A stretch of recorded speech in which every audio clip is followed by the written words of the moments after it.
हैं हल्द्वानी का, जहां पर वज़ीर-ए-आज़म खिताब कर रहे हैं। एक लघु फिल्म की प्रस्तुतिका।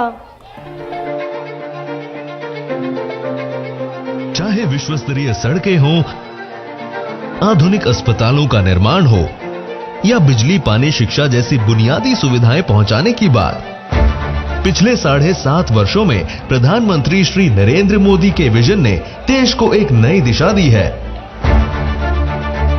भारत की इस विकास यात्रा का लाभ उत्तराखंड को भी लगातार मिल रहा है। प्रधानमंत्री मोदी ने सदैव ही उत्तराखंड के विकास को अपनी योजनाओं के केंद्र बिंदु में रखा है।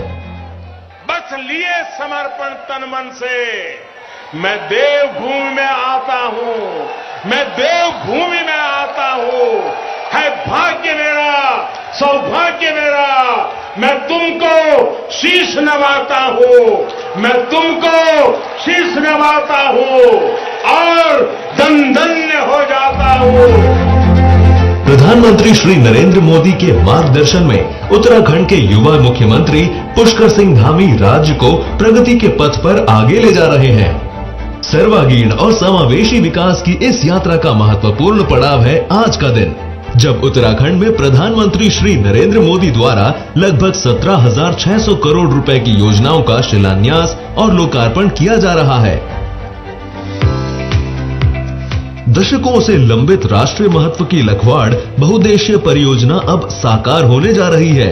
5,747 करोड़ रुपए की लागत से यमुना नदी पर निर्मित होने वाली इस परियोजना से उत्तराखंड, हिमाचल, हरियाणा, उत्तर प्रदेश, राजस्थान और दिल्ली राज्य को सिंचाई और पीने के लिए जल की आपूर्ति होगी।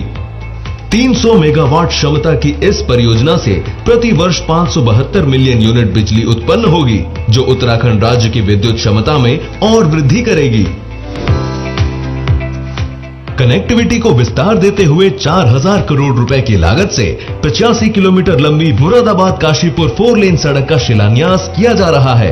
एशियन हाईवे से नेपाल तक की कनेक्टिविटी के उद्देश्य से 177 करोड़ रुपए की लागत से 4 लेन राष्ट्रीय राजमार्ग NH 109D का शिलान्यास किया जा रहा है। इसके साथ ही 165 करोड़ रुपए की लागत से 3 अन्य महत्वपूर्ण मार्गों का भी शिलान्यास किया जा रहा है। इन सड़कों के निर्माण से कुमाऊं एवं तराई क्षेत्र में पर्यटन बढ़ेगा, साथ ही किसानों और छोटे बड़े व्यवसायियों के लिए भी आर्थिक विकास के नए रास्ते खुलेंगे।